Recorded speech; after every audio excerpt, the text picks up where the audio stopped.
In this active heart is found a thread, at times sinewy, while others cable-like.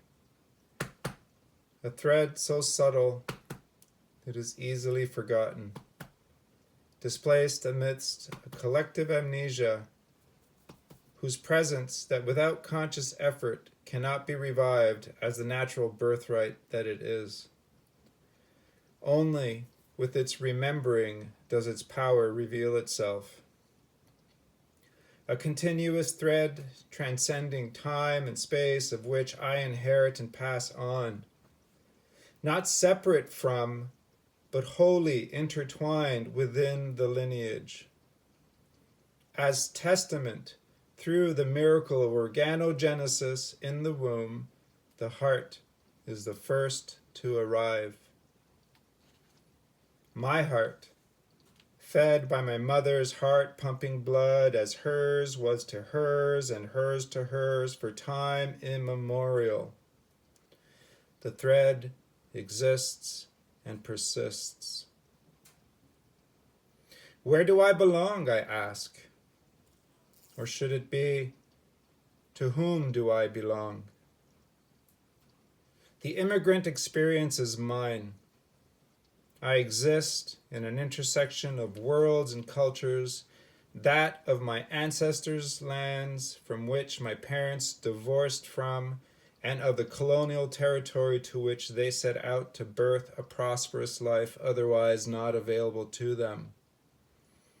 As they have in their own way, I too set out to create a niche reflective of my uniquenesses, my desires, and yearnings for belonging, each of which are inherent birthrights. Navigating this new land of multicultural, pluralistic society with one foot in the imagined old world, as I had no direct exposure to it other than what my parents embodied and transposed into our home, and the other shakily planted on the foreign, firm soils, concrete and asphalt, laid by a dominant culture with an oppressive history, burdening ancestral lands of a people relegated almost entirely to the annals of history books. A juxtaposition, a schism so confusing, rattling, anxiety-laden, searching for a soulful familiarity, a sense of place to fully experience as home, one that is only known when ease and safety are sensed through the body and expressed from the depths of my bones. A long time arriving. Remembering. Remembering the thread ever present. This conscious act.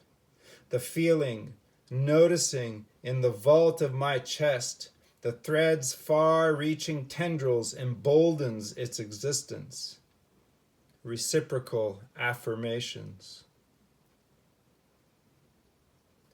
Confusion and loneliness buffers the contact with the earth my body travels. The thread's presence fades. Deepening isolation insulates the thread, muffled away from consciousness. The disconnect, dark and cruel, drowns.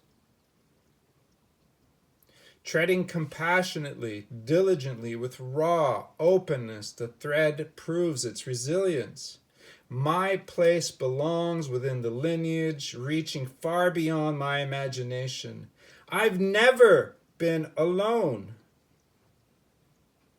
From millennia past, through this very moment, and well into the unknown beyond, my ancestral thread has and will continue to move with life-giving force in all its glory, revealing to me all my relations, one by one, large and small, extinct and present, animate or not, terrestrial and the heavenly spaciousness of the universe.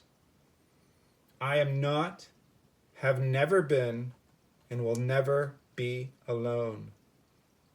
My physical body in all its glory is the conduit manifesting, embodying the magnificence of its universal connectedness, bringing me to myself, to this earthly existence, to you.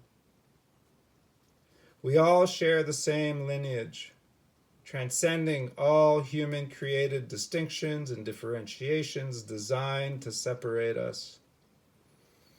I decry homage to my ancestors by honoring their transgressions, by embodying their wisdom inherited by those before and gifted onward, for I too will have my place along this thread by which I relinquish the gifts endlessly.